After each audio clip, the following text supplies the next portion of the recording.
Students, आज हम लोग electrical measurements and instrumentation subject code EE 204 का एक टॉपिक पढ़ेंगे जिसका हेडिंग है आपका कैपेसिटिव ट्रांसड्यूसर। सबसे पहले आप देखें, इसके पहले वाले लेक्चर्स में मैंने आपको बताया था कि ट्रांसड्यूसर एक ऐसी युक्ति है, एक ऐसी डिवाइस है जो किसी भी सिग्नल को एक फॉर्म से दूसरे फॉर्म में या एनर्जी को एक फॉर्म से दूसरे फॉर्म में चेंज कर देती है, कन्वर्ट कर देती है। या साधारण भाषा में हम लोग ये बोल सकते हैं कि ट्रांसड्यूसर एक ऐसी डिवाइस है जो किसी भी फिजिकल सिग्नल को इलेक्ट्रिकल सिग्नल में बदल सकती है। इलेक्ट्रिकल सिग्नल में बदलने के बाद में हमारे पास इलेक्ट्रिकल इंजीनियरिंग में मीटर्स है, एमीटर है, वोल्टमीटर है, तो उसके द्वारा हम लोग फिजिकल क्वांटिटी को इजीली नाप सकते हैं। तो इस पर्पस के लिए हम कैपेसिटिव ट्रांसड्यूसर का उपयोग करते हैं। हम लोग जानते हैं कि कोई भी पैरेलल प्लेट कैपेसिटर जो होता है उसकी कैपेसिटेंस की वैल्यू होती है C = epsilon 0 epsilon R A/D, और कैपेसिटेंस का हमारा यूनिट होता है फैराड्स। ये हमारा जो फॉर्मूला है, इस फॉर्मूले में जो मैंने कुछ एब्रिविएशंस काम में लिए हैं, जैसे मान लो मैं बोलता हूँ C, तो C मेरा क्या है, कैपेसिटेंस की वैल्यू, और कैपेसिटेंस का यूनिट हमारा होता है फैराड्स के अंदर। मतलब हम लोग कैपेसिटेंस को नापते हैं फैराड्स के अंदर। एप्सिलॉन 0 हमारा कहलाता है परमिटिविटी ऑफ फ्री स्पेस, और इसकी जो हमारी वैल्यू होती है उसका मान होता है 8.85 × 10⁻⁻12, और इसका यूनिट हमारा होता है फैराड पर मीटर। जो हमारा एप्सिलॉन R होता है इसको हम लोग बोलते हैं रिलेटिव परमिटिविटी। रिलेटिव परमिटिविटी जो कैपेसिटर की प्लेट्स के बीच में हमारा डाइलेक्ट्रिक होता है उसकी परमिटिविटी का वैल्यू होती है। इसी तरह से कैपिटल A इस फॉर्मूले के अंदर दर्शाता है आपको ओवरलैपिंग एरिया ऑफ प्लेट्स, और इसका हमारा यूनिट होता है मीटर स्क्वायर। इसी तरह से जो स्मॉल d है, ये दोनों जो पैरेलल प्लेट्स होती हैं कैपेसिटर की, उसके बीच में जो दूरी होती है उसको दर्शाता है, और इसको हम लोग नापते हैं मीटर में।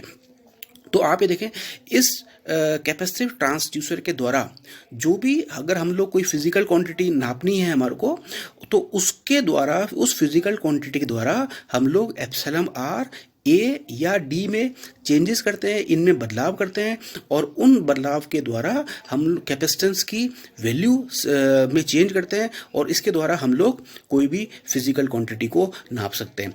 क्योंकि जो हमारी चेंज इन कैपेसिटेंस है वो हमारा एक इलेक्ट्रिकल क्वांटिटी है, तो हम लोग ये बोल सकते हैं कि कैपेसिटिव ट्रांसड्यूसर के द्वारा हम लोग किसी भी फिजिकल क्वांटिटी को चेंज इन कैपेसिटेंस जो कि इलेक्ट्रिकल क्वांटिटी है उसमें कन्वर्ट कर देते हैं। तो इस कारण से हमारा ये एक ट्रांसड्यूसर है। अब हम लोग एक एक करके इसके पैरामीटर्स को पढ़ेंगे। सबसे पहले जैसे मान लें आप देखें कि मैं दोनों प्लेटों के बीच में जो दूरी है, जो स्मॉल d है, उसको चेंज करता हूं। तो इसको चेंज करने के लिए हम लोग ये कर सकते हैं कि जो दोनों प्लेटें हैं उनके ऊपर हम लोग कोई प्रेशर लगाएं या कोई एक फोर्स लगाएं। तो प्रेशर और फोर्स आप जानते हैं ये दोनों हमारी क्या है, फिजिकल क्वांटिटी। तो सबसे पहले हम लोग क्या करते हैं, बिना प्रेशर या बिना फोर्स लगाए हम लोग कैपेसिटेंस की वैल्यू को नाप लेते हैं, जो कि ऊपर वाला फॉर्मूला हमारा है C = epsilon 0 epsilon R A/D। Suppose मैंने बिना प्रेशर या बिना फोर्स लगाए कैपेसिटेंस की वैल्यू को नापा C1 फैराड। अब मैं इसमें करूंगा कि कोई भी मैं मेरा अननोन प्रेशर या अननोन फोर्स लगाऊंगा। अननोन प्रेशर या अननोन फोर्स लगाने के कारण जो मेरा कैपेसिटेंस है, इसकी जो दोनों प्लेटें हैं उसके बीच में दूरी कम होगी, मतलब जो डाइलेक्ट्रिक होगा वो थोड़ा सा दब जाएगा। जो स्मॉल d है उसकी वैल्यू थोड़ी कम हो जाएगी। स्मॉल d की वैल्यू कम होती हम कैपेसिटेंस की वैल्यू को दोबारा नाप लेंगे, जो हमारी वैल्यू सपोज निकलती है C2। तो हमारा जो कैपेसिटेंस की वैल्यू में चेंज हुआ उसका वैल्यू हमारा होगा डेल्टा C, और उसका मान निकलेगा हमारा C1 - C2। तो ये हमारा जो चेंज इन कैपेसिटेंस हुआ ये हमारा हुआ इलेक्ट्रिकल क्वांटिटी। तो हम लोगों ने क्या किया, जो प्रेशर और फोर्स था जो हमारी फिजिकल क्वांटिटी थी उसको हमने चेंज ऑफ कैपेसिटेंस जो हमारी एक इलेक्ट्रिकल क्वांटिटी है उसमें कन्वर्ट कर दिया। तो इस कारण से ये हमारा एक ट्रांसड्यूसर जैसे काम करेगा।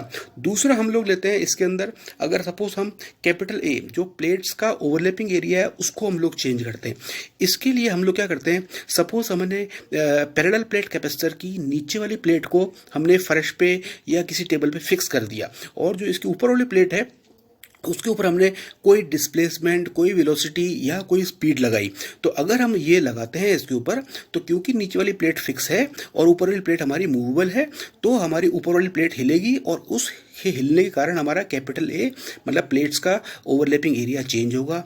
प्लेट्स का ओवरलैपिंग एरिया चेंज होते ही हमारा वापस इसमें कैपेसिटेंस की वैल्यू चेंज होगी।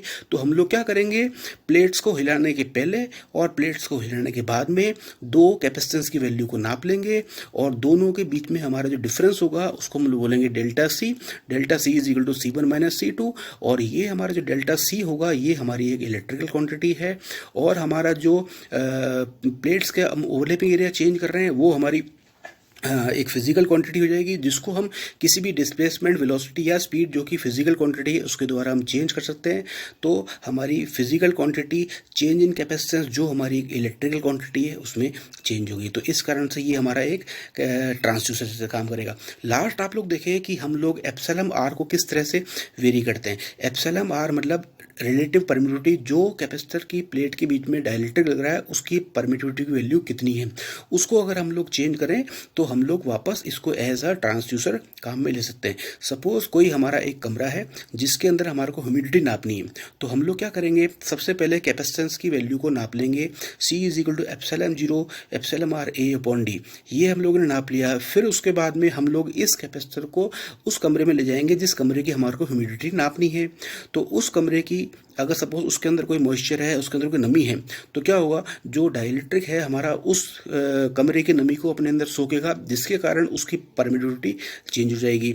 तो हम लोग कैपेसिटेंस की वैल्यू को दोबारा नाप लेंगे, तो अगेन हमारा change in value of capacitance नाप लेंगे, वो हमारा निकलेगा C1 माइनस C2 और वो हमारा प्रोपोर्शनल टू होगा एप्सिलॉन आर। तो हम लोगों ने क्या किया, जो कमरे की ह्यूमिडिटी थी या कमरे की जो नमी थी जो कि हमारी एक फिजिकल क्वांटिटी थी, उसको हमने चेंज ऑफ कैपेसिटेंस जो कि हमारी इलेक्ट्रिकल क्वांटिटी है उसमें कन्वर्ट कर दिया है। तो इस कारण से ये हमारा एक ट्रांसड्यूसर है। तो स्टूडेंट्स, आज हम लोगों ने इलेक्ट्रिकल मेजरमेंट्स एंड इंस्ट्रूमेंटेशन का एक टॉपिक पढ़ा है, कैपेसिटिव ट्रांसड्यूसर। धन्यवाद। मैं Mukesh Shahi, lecturer electrical, government polytechnic college Rajmand. Thank you.